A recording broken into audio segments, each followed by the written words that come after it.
Nets World, it's your boy AJ back again. It's Nets News, hashtag we go hard. Make sure you guys like and subscribe. You know what it is, it's Brooklyn forever. So I'm looking around and I'm seeing all these YouTube videos about the Nets are doomed, the Nets are in trouble, and like a picture of KD, and it's like, this won't work. And I just laugh at myself like, come on y'all, like why is the NBA world like this? Like, we're 3-4, not 10-35. Like, people have to relax. I can get emotional about games because I'm a Nets fan, but at the end of the day, when I think we are really in trouble, I will let y'all know for sure. Like a whole video dedicated towards, like we're in trouble. You get me? So it's like, everybody just gotta relax. You know what I mean? We're 3-4. We still have time. You know what I mean? There's a lot of good teams that struggled before, so everybody's gotta relax. We still have time to fix things. And now the nation has also been in my DMs and comments, and I see a lot of like people are calling for Bruce Brown to get minutes. Like, we got him in a trade for nothing. Like, what's up with that? So it's like, and I definitely agree with y'all, and I need to see what Bruce is capable of. As far as starting, I wouldn't mind that either for a game or two to see how that would work.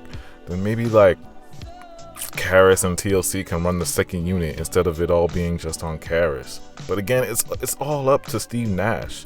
You know what I mean? So he's not the type of coach to drastically change things right now. Like, he's too new. Like, he can't even make adjustments in games. So how y'all expect him to put Bruce Brown in the starting lineup, or like figure out a way how to get Bruce Brown in the rotation? And trust me, I want to see Bruce Brown. Trust me, I want to see him. But you know, it's tough. So maybe we'll see Bruce Brown next game. We'll see. Like, I know Nets Nation is calling for him, but anyway, let's get to the video at hand.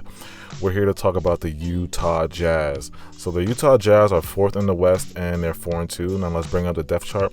They start Mike Conley, Donovan Mitchell, Bojan Bogdanovic, Royce O'Neal, and Rudy Gobert. And the bench, Joe Ingles comes off the bench, and Derek Favors are the two key people they bring off the bench. Now, as you guys know, the Jazz are a very, very, very good team, dangerous team. We all know what the Jazz are capable of. They're one of the best defensive teams in the NBA. They play kind of an old school basketball in half-court sets, like simple pick and roll, drive and kick. They don't really play fast-paced. They don't really shoot a lot of threes. They're just good in the half-court pick and roll and can score a lot of buckets in their paint. Majority of their buckets come in the paint, y'all. So if we're not careful, we can get blown out by the Jazz, and it will not look pretty, y'all, because we have been struggling in the paint in the inside interior. Like, we have been struggling a lot on rebounds and in the paint. So the lethal shooters we have to watch out for are Bojan and Joe Ingles. Now, these guys are great shooters, around 40% from three, and we cannot leave them open. We have to hedge out on them, make them drive. We don't want them getting hot from three. Now, Royce O'Neal can shoot, but he's not a knockdown. He's mostly like a lockdown defender. He's their version of Bruce Brown. That's ironic, right? He's their version of Bruce Brown. So if we're going to compare, like, he's just a lockdown kind of guy, but he can hit an open three if he's wide open. Now, the two key players we must stop, y'all, are Donovan, a.k.a. Spider Mitchell, and Rudy Gobert, Mr. a.k.a. overpaid Rudy Gobert. Now, Donovan, what can I say about Donovan, y'all? Like, he is D-Wade 2.0. His game reminds me so much of Dwayne Wade, but better because he can shoot. You know what I mean? He's athletic. He has an amazing first step. He is phenomenal at using ball screens, y'all. And he can score in a variety of ways.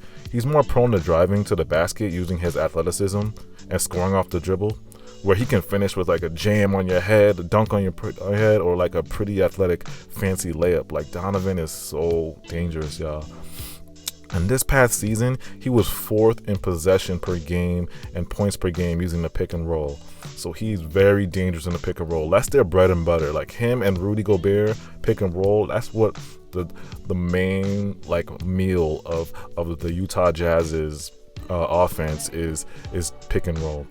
Now, what's scary about Donovan is like D-Wade, he's like one of the best athletes in the NBA. Like, Donovan is probably one of the best athletes in the NBA, and he can score off the dribble and get to the rim. But defenses can't go under ball screens on him because they give him too much. You can't give him too much space, y'all, because he can shoot, and he can get very hot from three if you give him too much space. But he's so athletic at the same time that he can get right by you. So trying to contain him is definitely going to be tough for Brooklyn. Now, the pick and roll coverage that Donovan sees a lot in the NBA coming off of ball screens is a drop coverage. Basically, what a drop coverage is the screener's man is going to drop into the paint and to be able to help off of Donovan Mitchell. And ideally, he'll be able to take him away from scoring at the rim. Because remember, y'all, Donovan's number one tendency is to attack the rim. So what Donovan does, if he sees that drop defender at like the free throw line to try to take away his like mid-range jump shot, because don't get me wrong, y'all, Donovan has a pull-up. Like, he has a pull-up mid-range is one of his go-tos also. Like, he likes to pull up mid-range. So if he sees that defender at the free throw line to take away that mid-range, he uses his athleticism to blow right by that defender. And it's slow centers, because majority of these screens are set by Rudy. So a lot of the people that switch on Donovan is going to be big men. And then one of Donovan's go-to moves, y'all, is his snatch between dribble step back.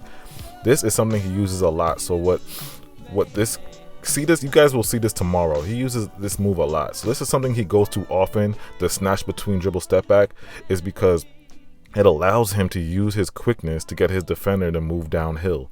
And then he's able to stop like on a dime with his snatch between to get his shot off. So he uses this move a lot, y'all. So we got to be careful of Donovan.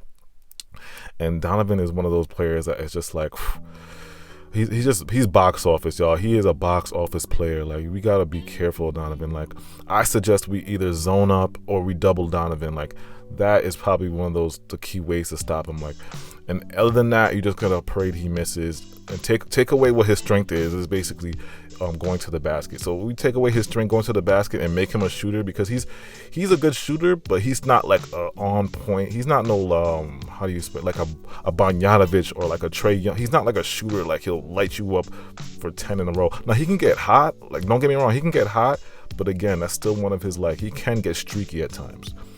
Now with Rudy Gobert, y'all, it's not rocket science on how to stop Rudy. Although he is a good defender, all you have to do to stop Rudy Gobert is get your hips down low and push back and box out. And with Brooklyn, y'all, that's what scares me. We don't really box out. We can't get, like, on the rebounding end, we give up too many second chance points. And Rudy is basically the number one guy in the league to get second chance points, besides him and Jared Allen. He's the number one guy in the league to get second chance points and offensive rebounds. Like, that's how Rudy eats, y'all. Rudy has no jump shot. He has no mid-range. He has no three.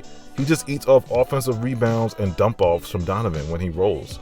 So it's like, this game is going to be huge for DJ and Jarrett, because they haven't been doing that recently, y'all.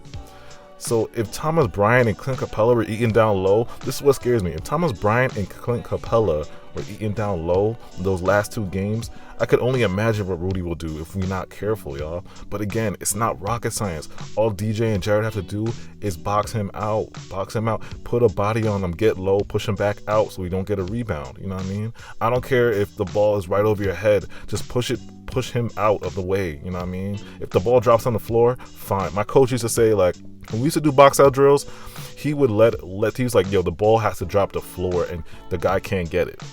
And then it'll just be a circle of us boxing out and the guy reaching for the ball. Like, that's how we have to box out, y'all. We have to box out so as the ball hits the floor, everybody is just sealed up. You know what I mean? Because we're struggling with rebounding right now. We're struggling with defensive rebounding. So if we get these rebounds, I'm telling you guys, you will see a drastic change in the Nets play, y'all.